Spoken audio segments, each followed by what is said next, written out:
O Evangelho de João, irmãos, é um livro singular. Ele é um livro que tem coisas que não tem nenhum outro Evangelho.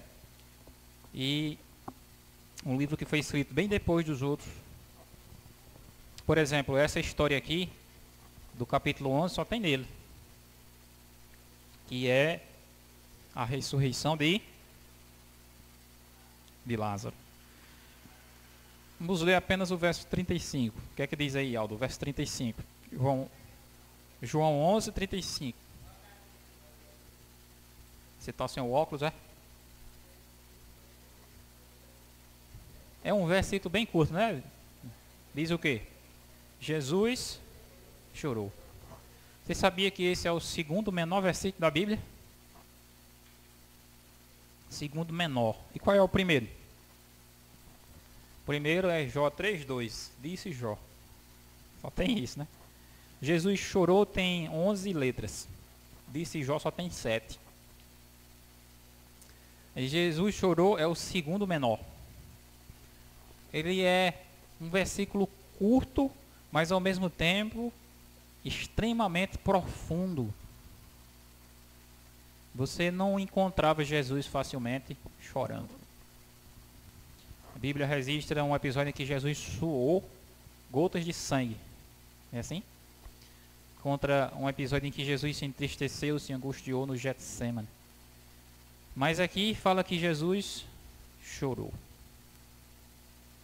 E isso é uma das coisas mais incompreensíveis que existe na Bíblia, né?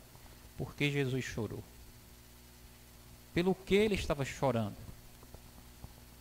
Nós não sabemos o motivo exato. A Bíblia não responde. Só diz que ele chorou. Como era no enterro, não era? Como era depois de um velório. Todo mundo acreditava que ele estava chorando por causa do defunto, não é? E até mesmo porque no começo da passagem diz que Lázaro era uma pessoa a quem Jesus amava. Vocês conhecem essa história, né, de Lázaro? Diz que as duas irmãs dele eram Marta e Maria. E elas mandaram, Lázaro adoeceu, elas mandaram avisar Jesus, né? Jesus estava em outro lugar. E Jesus recebeu a mensagem. E ao receber a mensagem disse: essa enfermidade será para a glória de Deus. E todo mundo ficou com esperança, né? Só que Jesus disse isso e continuou lá, não veio socorrer. Já imaginou, Alda? De repente você chega na minha casa e diz: Rogério, vai lá em casa que Moisés está passando mal, está vomitando, parece que ele vai ficar ruim. Eu digo: tá certo, Alda, isso é para a glória de Deus, e não vou. O que é que você ia achar de mim? Não vou lá socorrer. A enfermidade de Lázaro era urgente, sim ou não? Era urgente. Era uma enfermidade que não podia esperar. Você está entendendo? Não existem muitas enfermidades assim, né? Quando uma pessoa está em convulsão, quando uma pessoa está vomitando, quando uma pessoa está desmaiando, isso é algo que você pode esperar ou isso é urgente? É urgente. Então, Marta e Maria só mandaram o aviso a Jesus porque o problema era urgente. E agora vem a pergunta: por que Jesus não foi na hora que elas chamaram? Nem os discípulos entenderam, né? Ficaram confusos.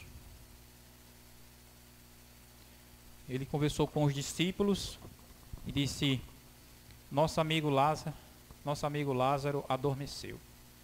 E os discípulos disseram: mestre, então se ele dorme, está tudo bem. Aí Jesus depois se esclareceu, disse: Lázaro morreu. E eu me alegro de que vocês não estivessem lá, para que vocês creiam. Observe, nessas palavras de Jesus você já começa a entender. Por que ele não foi de imediato. Se Jesus fosse de imediato, vocês lembram que assim que Jesus chegou em Betânia, que Marta encontrou ele, quais foram as primeiras palavras de Marta, lembra? Senhor, se estivesse aqui, meu irmão não teria morrido. Ela estava certa ou não? Ela estava certa.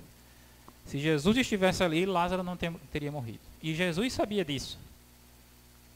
Porque ele não queria curar Lázaro. Ele queria ressuscitar Lázaro. Por isso, e ele demorou. Só que ele não explica nada a ninguém. Deus não explica nada a ninguém. Você às vezes pede uma coisa a Deus, Deus nem lhe responde, nem lhe explica. Por que que é assim? Por que que é assim? Por que que Deus não... Às vezes você vai resolver um problema seu, né, na prefeitura, não é assim? Aí a pessoa chega lá, aí diz, não tem como resolver. Aí você volta para casa tranquilamente, ou você vai perguntar por quê? Vai perguntar, né? Só que com Deus não funciona assim. Por quê? Deus, ele nem, às vezes, atende o que você está pedindo, como foi nesse caso aí, né? Nem foi lá atender o pedido de Marta e Maria, e de Lázaro, a quem ele amava, e nem explicou nada. Só fez dizer, isso é para a glória de Deus. Me alegro de que vocês não estivessem lá. Por que que Jesus faz assim conosco? Por que que Deus faz assim? Porque a palavra de Deus diz que o justo viverá pelo quê? Pela fé. Se Deus explica tudo a gente precisa ter fé? Hein, Alda? Se Deus explica tudo pra gente precisa ter fé nele? Não, ele já me explicou que é assim, assim, assim, assim, assim. A palavra de Deus diz em Hebreus 11, verso 6, que diz que sem fé é impossível agradar a Deus.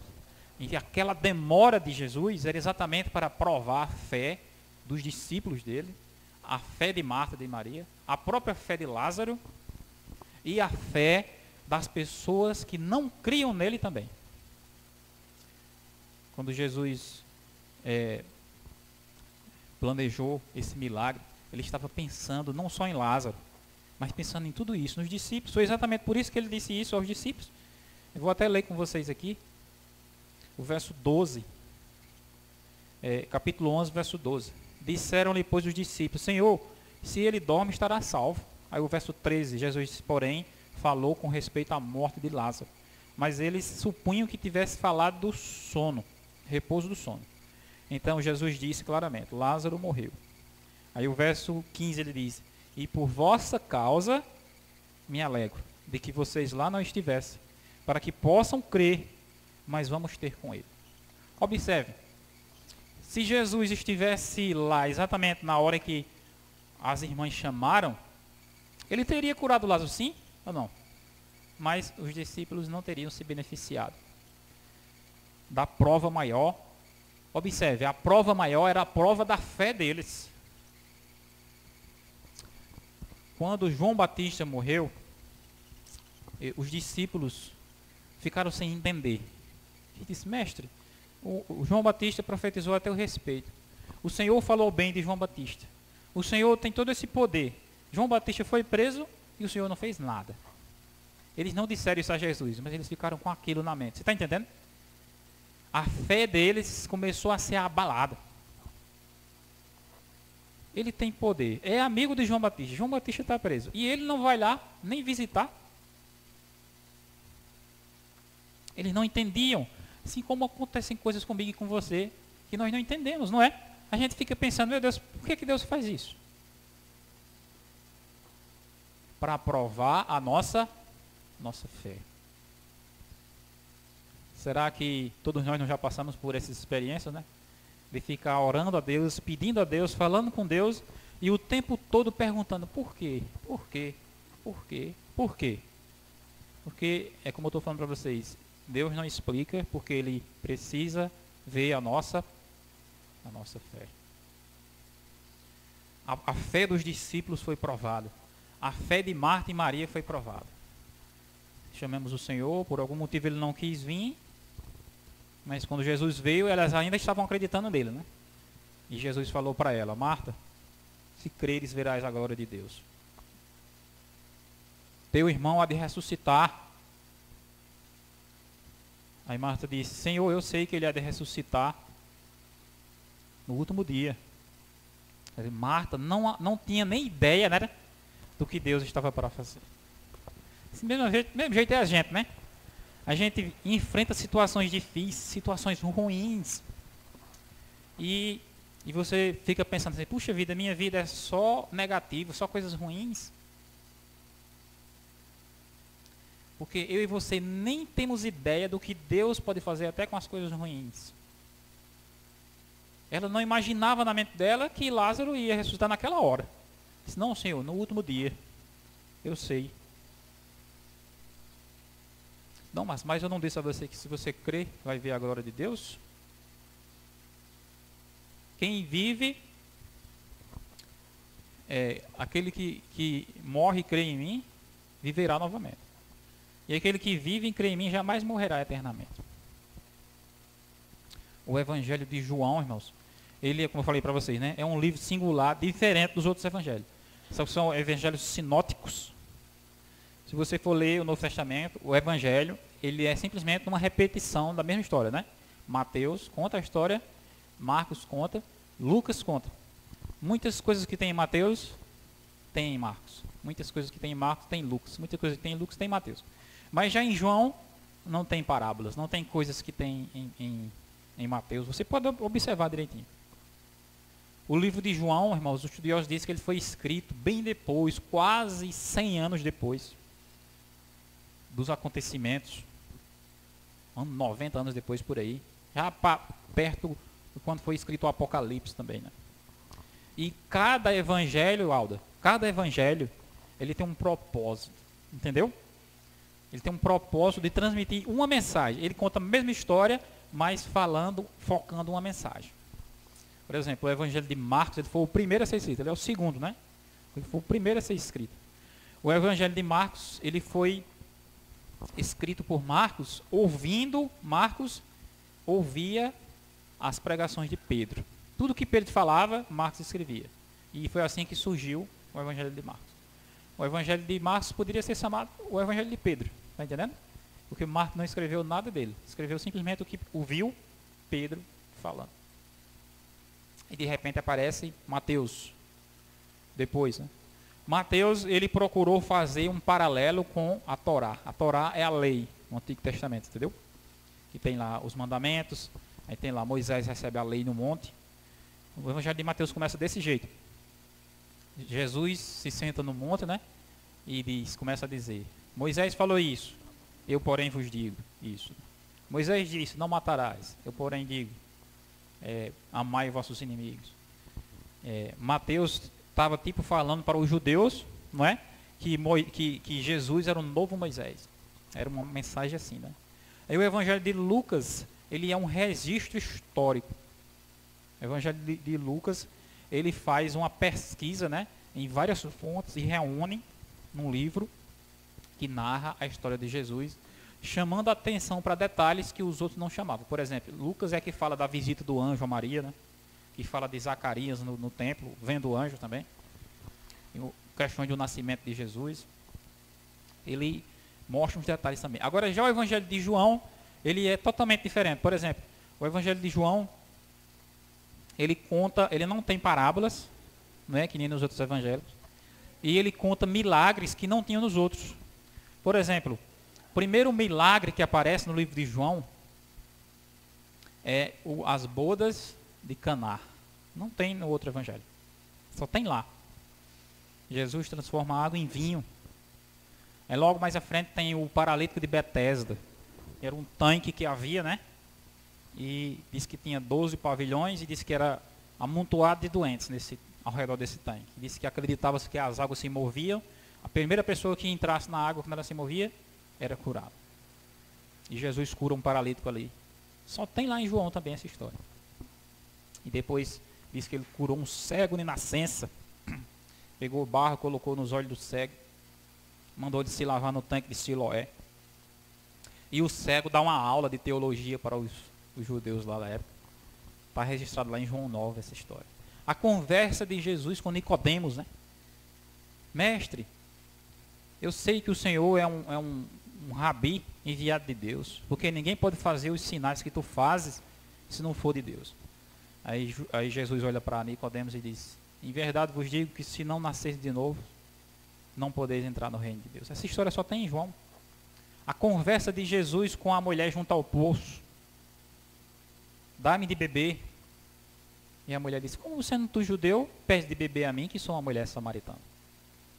Até os discípulos, quando chegaram, que viram Jesus conversando com aquela mulher, se espantaram. Puxa vida, ele conversando com uma mulher, e mais samaritana, aquilo era uma coisa que nem os outros evangelhos registraram, só em João. Ou seja, do começo ao fim você vai ver esses detalhes que só tem em João. O propósito do evangelho de João. O evangelho de João, como eu falei para vocês, foi escrito muitos anos depois, quase 100 anos. E ele tem o propósito de provar a divindade de Jesus.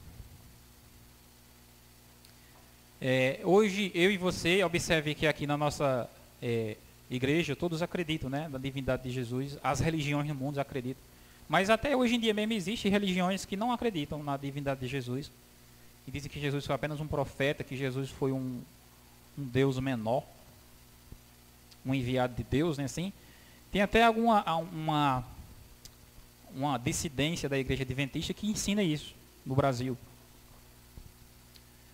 E a compreensão acerca disso, você está entendendo, Glauciana, filho, que a compreensão acerca disso, ela não veio do dia para a noite. Quando Jesus surgiu em Belém, da Judeia, e começou a andar em Nazaré, e começou a pregar no Rio Jordão, e foi batizado ali, as pessoas achavam que ele era quem? Você lembra que ele mesmo fez essa pergunta aos discípulos, não foi? Quem os homens dizem que eu sou? Ele não fez essa pergunta, não foi? Eu e você hoje cremos em Jesus como nosso Deus, como nosso Salvador, não é isso? Mas quando ele apareceu ali, como é que as pessoas viam ele? A palavra de Deus diz que as pessoas que acreditavam nele, né? Simplesmente chamavam ele de mestre. Simplesmente chamavam de mestre. É um mestre. Que naquela época havia muitos mestres. Está entendendo? Haviam muitos rabis, como a Bíblia diz. O mestre era chamado rabi. Rabi, mestre. Quando Maria Madalena se ajoelha aos pés dele, né, na ressurreição, ela diz exatamente isso. Rabi, mestre. Ou seja, se de repente você chega lá, contemporizando naquela época, né? E você chega para as pessoas e diz, aqui está o Filho de Deus do universo. Nosso Deus Jesus Cristo. Como as pessoas iriam ver você? Elas iam entender o que você está dizendo? Elas não iam compreender. Por quê? Porque elas não tinham aquilo era uma compreensão, entendeu? Posterior. Nem os discípulos entendiam. Porque você observa bem, velho, aqui, quando Jesus perguntou aos discípulos assim, quem os homens dizem que eu sou? Aí os discípulos disseram assim, mestre, uns dizem que tu é Isaías, outros dizem que tu é Jeremias, e outros dizem que tu é algum dos profetas. Aí ele vai e pergunta aos discípulos, e vós, quem dizeis que eu sou? E Pedro diz, tu és o Cristo, Filho do Deus vivo. Aí Jesus chama a atenção dos discípulos para aquilo. Porque, não sei se você prestou atenção, mas aquela expressão de Pedro era a verdade, que eu e você sabemos hoje, né? Mas deixou os outros espantados, sim ou não? Você está entendendo? Todos os outros ficaram espantados. Puxa vida, tipo assim, eu achava que estava elogiando ele, dizendo que ele era Jeremias. Você está entendendo? Os discípulos, na visão deles, não viam Jesus como um ser divino. Eles diziam assim, tu és como Elias, tu és como Jeremias, e eles achavam que a dizer isso já estava elogiando a Jesus. Puxa vida, Jesus, tu és Elias. Não fica feliz com isso? Observe, irmãos, a compreensão era limitada. Até hoje, como eu falei para vocês, as pessoas não entendem bem. O Evangelho de João foi escrito bem depois, e ele procurou, desde o começo, enfatizar o quê? A divindade de Jesus. Jesus não é só um ser humano, não é só um profeta. Ele é Deus. Aquilo era insuportável para muitas pessoas ali, principalmente quando Jesus estava vivo. Primeiro versículo de João, você pode ler, ele diz assim, no princípio era o verbo, e o verbo estava com Deus, e o verbo era Deus. Primeiro versículo. Vejam que vocês tiveram Deus entre vocês. Jesus uma vez chegou para os apóstolos e disse assim, eu tenho muito que vos falar, mas vós não pode suportar agora. No Evangelho de João aqui mesmo. Ele disse que ele estava pregando no templo uma vez, e os fariseus começaram a discutir com ele, né, os judeus. E Jesus foi e disse assim: Abraão, vosso pai, viu os meus dias e se alegrou. Ou seja, Jesus estava dizendo aos judeus que Abraão teve uma revelação de Deus, na qual ele viu que Jesus ia ser enviado à terra, né? E quando ele viu isso, ele se alegrou. Aí Jesus falou aquilo para os judeus. Os judeus disseram: você não tem nem 50 anos e você viu Abraão? Que conversa é essa? Observe a condição que estava a humanidade, né? Aqueles homens que não criam em Jesus. E Jesus então respondeu assim: em verdade vos digo, antes que Abraão existisse, eu sou. No livro de João fala isso. Ou seja, o livro de João ele procura enfatizar a divindade de Jesus. Quando Jesus disse assim, eu sou, então houve um silêncio, entendeu? Parou assim, porque foi usada a mesma expressão que Deus usou quando falou com Moisés na sarça. Quando Moisés perguntou assim, e quando eles me perguntarem quem é o Deus deles, que resposta eu darei? E Deus disse, digo que eu sou, me enviou a vós outros. E foi a mesma coisa que Jesus usou lá no templo. E aquilo causou um impacto tão grande nas pessoas, né? Que elas ficaram em silêncio, paralisadas, tipo assim, esse homem reivindicou uma grande autoridade. Ou ele realmente é isso, ou isso é uma grande blasfêmia. Então, como eles não acreditavam em Jesus, eles pegaram em pedras para apedrejar Jesus, e Jesus teve que sair dali, né? E a coroa dos milagres que prova a divindade de Jesus é a ressurreição de Lázaro. Nenhum milagre prova com mais ênfase, com mais poder, com mais clareza a divindade de Jesus do que a ressurreição de Lázaro. Um milagre incomparável, inigualável, inimitável. Onde já se viu que alguém ressuscitasse depois de 4 dias morto? Você já ouviu em algum outro lugar uma história assim? É um negócio inconcebível. Os próprios judeus, eles tinham uma lei, uma tradição, né? Se eu não me engano era no Talmud. Tem um livro de tradições chamado Talmud dos judeus. E diz que nesse livro eles diziam assim, até 3 dias depois de morto, um profeta ou um anjo pode ressuscitar alguém. Mas depois de 3 dias, só Deus. Os próprios judeus, entendeu, Felipe? Os judeus, não eram os discípulos, os judeus, eles tinham uma tradição que rezava desse contexto. Até 3 dias um defunto pode ressuscitar por meio de um anjo ou de um profeta. Mas depois de 3 dias, nem anjo nem profeta. Só Deus. Quando Jesus ressuscita Lázaro, ao 4º dia, ele estava provando que ele era superior aos anjos, que ele era superior aos profetas, que ele era igual a quem? A Deus. E por isso que ele disse aos discípulos, eu me alegro de que lá não estivesse, para que vocês possam crer. Vocês não podem nem suportar isso agora, mas um dia vocês vão compreender.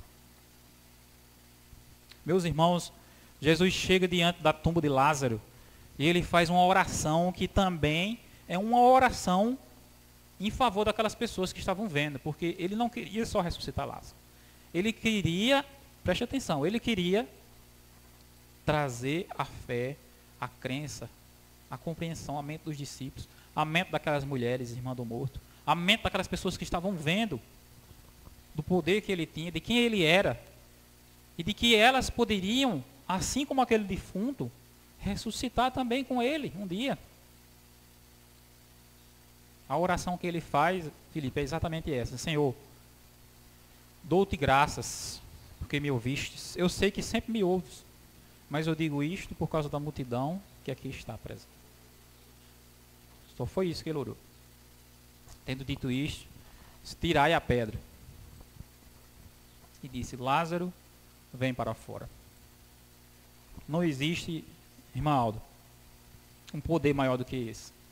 De dizer o nome de uma pessoa e a pessoa, depois de 4 dias de morta, sair de dentro do túmulo. Estava toda enfaixada porque as pessoas naquela época, né, enrolavam com faixas, ficava igual uma múmia, né? E ele vinha saindo com dificuldade ali. Mas a voz de Cristo era um poder tão grande que quase que rasgava os panos. E ele se levantou. E preste atenção, meus irmãos. Porque Jesus fez questão de dizer, Lázaro, vem para fora. Porque se Jesus disse assim, se Jesus tivesse dito assim, Alda, morto, vem para fora, o que é que poderia ter acontecido? Sabe dizer o que é que poderia ter acontecido? Outros mortos que tinham ali dentro podiam ter saído junto com Lázaro. O poder de Deus é muito grande, velho. Você está entendendo? Ele disse, eu vou ressuscitar só Lázaro. Porque se ele tivesse dito assim aí, defuntos, venham para fora. Todas aquelas pessoas iam ver. Elas iam ver uma cena que talvez elas não suportassem. Pessoas, só os ossos se refazendo e saindo. Porque Deus tem poder para isso. E quando aquelas pessoas viram aquilo, irmãos, você observa que Jesus chorou, mas antes de ressuscitar Lázaro. Não foi? Não foi antes? Assim que ele chegou, ele chorou. Os judeus correram e disseram, vejam como ele amava, né? Pensavam que Jesus estava chorando, né? Porque Lázaro tinha morrido. Se ele mesmo sabia que ia ressuscitar Lázaro, por que ele ia chorar porque Lázaro morreu? Você está entendendo? Tem a explicação, irmãos, no livro Desejado de Todas as Nações. Eu li e fiquei impressionado quando fala sobre os detalhes dessa história. Jesus, ao chegar ali, na cidade de Betânia, né? Os judeus, eles eram amigos, né? De Marta, de Maria, de Lázaro. Eles tinham um grande afeto, né? E vieram em grande quantidade, entendeu? Observe, irmãos. Jesus amava essas pessoas. E Jesus queria dar uma prova do poder dele para essas pessoas. Para que essas pessoas crescem nele. E para que essas pessoas fossem salvas. E foi por isso que ele demorou 2 dias. Está entendendo? Ele disse, eu vou dar a maior prova. Porque eu amo os filhos desgarrados. Aqueles que não creem em mim. Eu quero dar uma prova a eles para que eles creiam em mim e sejam salvos. Porque eu quero salvar. O Filho do Homem veio para buscar e salvar o que havia se perdido. Não foi o que ele disse, né? E por isso que ele demorou. Aquilo era incompreensível para Marta. Aquilo era incompreensível para os discípulos. Por que ele não pode ir agora? Do mesmo jeito que era incompreensível para Jacó o desaparecimento de José. Lembra da história? Jacó entendeu por que José desapareceu. Deus explicou alguma coisa para ele? Nada. E depois de algum tempo, Deus revela que todo o mal foi um instrumento nas mãos de Deus para salvar muitas pessoas. Do mesmo jeito era essa situação de Lázaro. A demora de Jesus era simplesmente um instrumento para salvar muitas pessoas e, se possível, todas. Ele não queria salvar só Lázaro. Depois daquele milagre, irmãos, você acha que os discípulos tiveram alguma dúvida sobre o poder de Jesus? Os discípulos não tinham como eles deixar de seguir. Uma vez Jesus disse assim para eles, vocês também querem me abandonar? E Pedro disse, Senhor, só tu tens as palavras de vida eterna. Nós temos crido e sabido que tu és o enviado de Deus.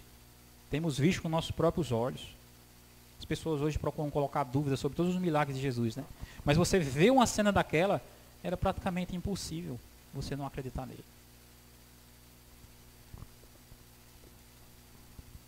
E Jesus chega então naquela cena, e quando ele vê aquelas pessoas, ele chora. Por quê? Porque ele pensa, essa foi exatamente as pessoas por causa das quais eu demorei 2 dias. Porque meu desejo é salvar elas. E ele percebe que o que ele fez parece que não vai dar muito certo. Ele percebe, irmã Marinette, que os judeus, eles são extremamente, como é a palavra? Escandalosos, não. Eles são extremamente emotivos em cerimônias fúnebres. Você está entendendo? Você chega num cemitério, você chega num velório aqui no Brasil, né? Você fica ali chorando, coitadinha, e chora, derrama lágrimas, né? Mas os judeus, eles jogam terra para cima, eles rasgam a roupa. Você está entendendo? Você pode pesquisar. Eles gritam alto. Vê se você está aqui, né, Zélia? Está aqui olhando o caixão, né?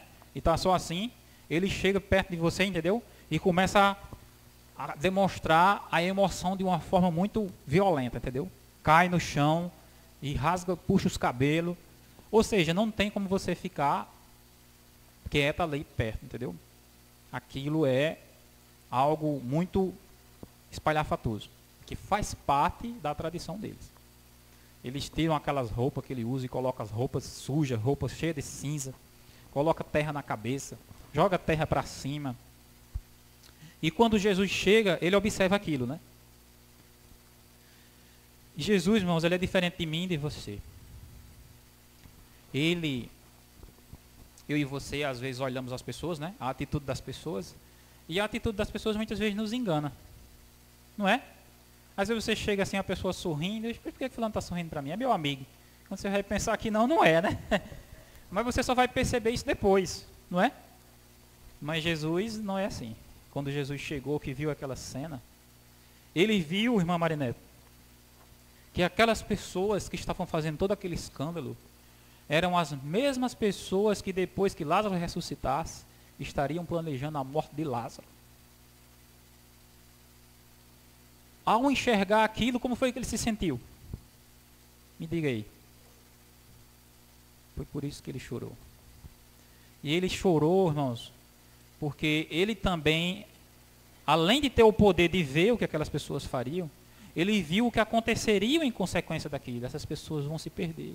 Essas pessoas vão morrer sem mim. Eu estou oferecendo a oportunidade e elas não aceitam. O que é que eu posso fazer para salvar essas pessoas? Então ele teve uma ideia. Já sei. Eu vou expor isso agora aqui. Ele tinha o poder. Entendeu? Ele tinha o poder de dizer assim, ó. Vocês lembram da história da mulher adulta, né? Que jogaram a mulher adulta aos pés de Jesus? Aí diz, mestre, o que é que tu diz acerca dessa mulher? Pedrejo ou não?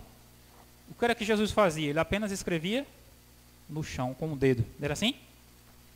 No livro Desejado de Todas as Nações explica também isso aí. Pesquisa lá. O que era que Jesus escrevia no chão? Os pecados de quem? Das pessoas que acusavam a mulher e não o da mulher. Porque o da mulher já estava apresentado, não era? Jesus escrevia no chão os pecados daquelas pessoas que acusavam a mulher. E por que Jesus escrevia no chão? Porque Jesus é diferente de mim e de você.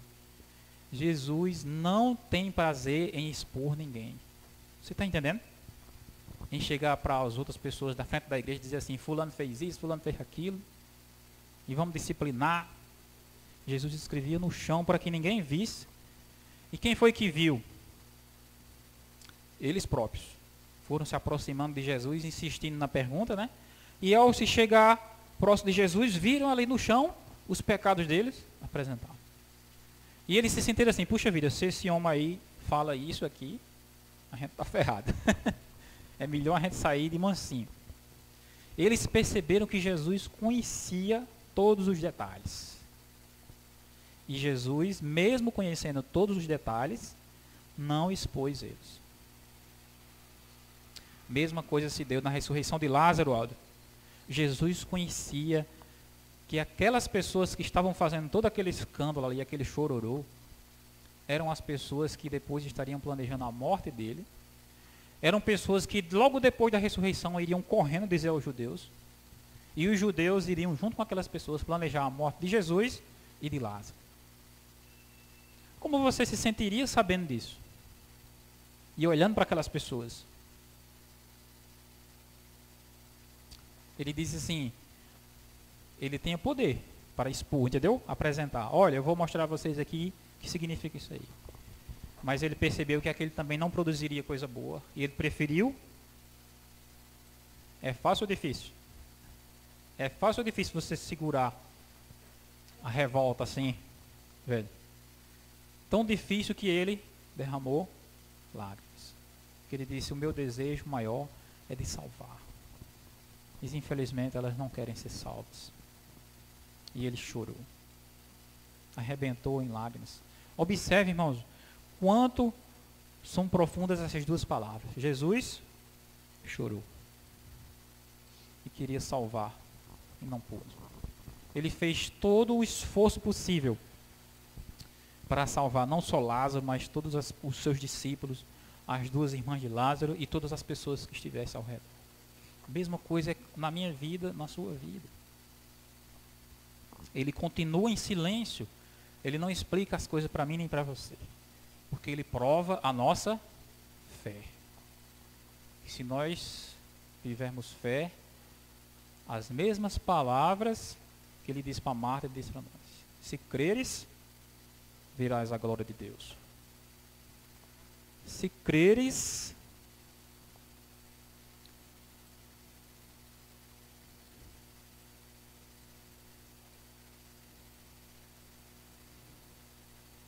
é o verso 40, 11 verso 40.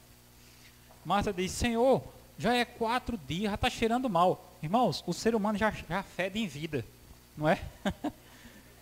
Já fede em vida. Glauciana trabalha aqui com defuntos, né, preparando o corpo de defuntos.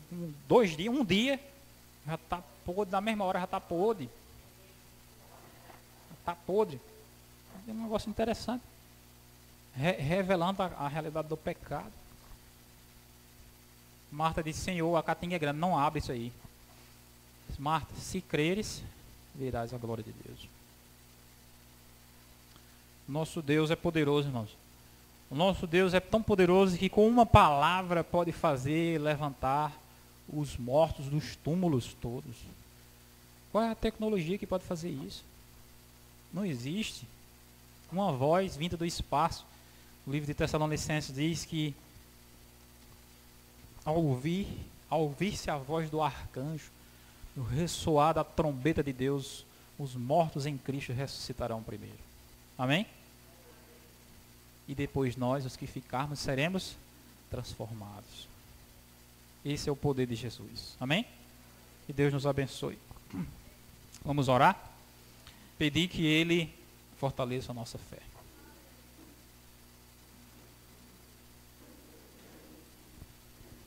Obrigado, Senhor, por tuas bênçãos nesse dia, nessa manhã aqui. Aprendemos um pouco mais sobre o versículo que diz: Jesus chorou na ressurreição de Lázaro. Vimos que o teu choro, ó Deus, reflete o teu desejo de nos salvar e de perceber a revolta, a rebelião humana que é causada pelo pecado. Que o Senhor nos ajude, ó Deus, a ser como os discípulos que creem e têm fé, mesmo em meio às lutas, às dificuldades. Sabemos que do mesmo jeito deles, nós não temos explicações, nós apenas podemos esperar. E a tua palavra diz: felizes os que esperam no Senhor. Nós esperamos na tua salvação e cremos que o Senhor é a nossa herança. Abençoa-nos, ó Deus, fortalece-nos a fé para enfrentar as lutas dessa vida. É o que pedimos e agradecemos. Em nome de Jesus. Amém.